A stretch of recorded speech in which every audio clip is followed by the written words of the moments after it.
Imagine waking up tomorrow and every bank is closed. Not the app is down, closed. Doors locked, ATMs dark. Your money didn't disappear, but you can't touch it, can't move it, can't prove it's yours. That uncomfortable feeling in your chest right now, that's the real reason banks exist. And no, it's not what most people think. We're told banks exist to hold our money. That's the bedtime story version. Safe, boring, reassuring. The truth is messier and much more interesting. Because banks were not invented to protect money. They were invented to solve a trust problem. And that problem still runs the entire global economy today. Let's rewind. Imagine a small village hundreds of years ago. No cards, no apps, no accounts, just physical money, coins, gold, silver. If you had a lot of it, you had a problem. You had to hide it, guard it, sleep next to it. If your house burned down, your money burned with it. If someone stronger showed up, your money changed owners. So people started paying strong, boring, heavily guarded buildings to hold their valuables. Early banks were basically vaults with reputations. You gave them your gold, they gave you a piece of paper saying, "We owe you this much." That piece of paper mattered more than the gold itself, because paper was easier to carry, easier to trade, easier to trust than your neighbor's word. This is where something subtle happened. People realized they didn't actually need the gold anymore. They trusted the paper. And once people trusted the paper, banks realized something else. Most people don't come back for their gold at the same time, ever. So if a bank had 100 gold coins in the vault, it didn't need to keep all 100 sitting there doing nothing. It could lend some out, carefully, quietly, with interest. This wasn't greed at first, it was efficiency. Why let money sleep when it could work? This is the moment banks stopped being storage units and became engines. And this is the part most explanations rush past. When a bank lends money, it doesn't hand over someone else's cash like a middleman. It creates new money. Not physically, but functionally. If you deposit $1,000 and the bank lends out $900, both you and the borrower think you have money, because you do, on paper. The system works as long as not everyone asks for their money at once, and they never do, until they do. This is why banks exist, not to store money, to manage timing. They sit in the middle of time itself, short-term trust on one side, long-term promises on the other. Your savings account feels safe because you can withdraw any time. Your mortgage exists because someone is willing to wait 30 years to get paid back.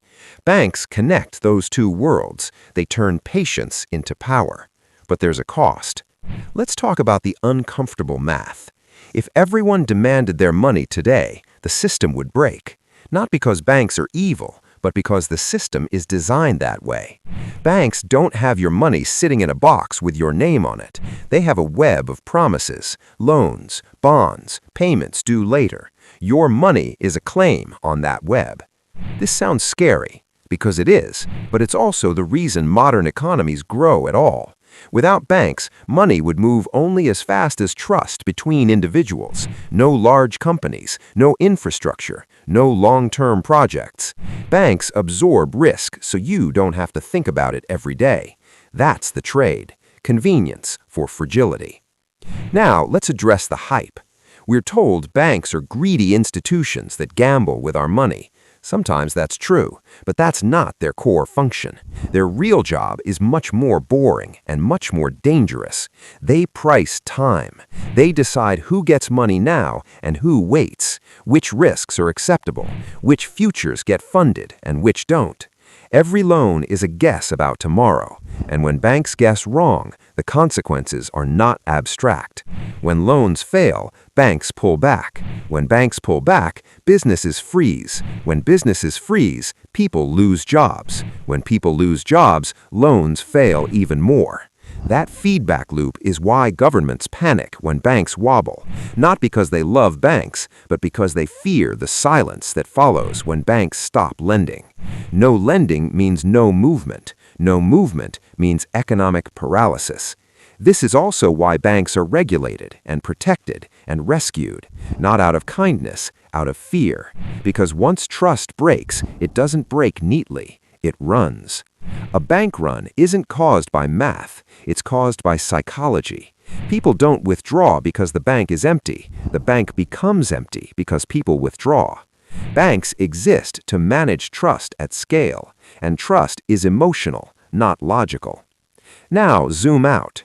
Modern banks don't just sit between savers and borrowers. They sit between entire countries, payments, trade, currencies, all flowing through systems most people never see.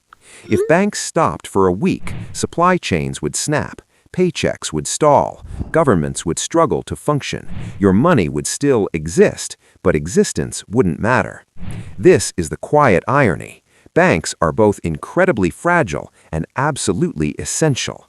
We criticize them constantly, and we depend on them completely. Even the systems trying to replace banks still recreate what banks do: custody, lending, risk management, timing. Different names, same problems. So why do banks exist? Because humans want access now and security later. Because we don't trust each other enough individually. Because economies are built on promises that span decades. Banks are the promise keepers, until they're not. And that's the tension no system has ever fully solved. So here's the question to sit with. If banks are built on trust, and trust can disappear overnight, what happens when people stop believing the system is fair? Because history shows it's never the lack of money that breaks economies.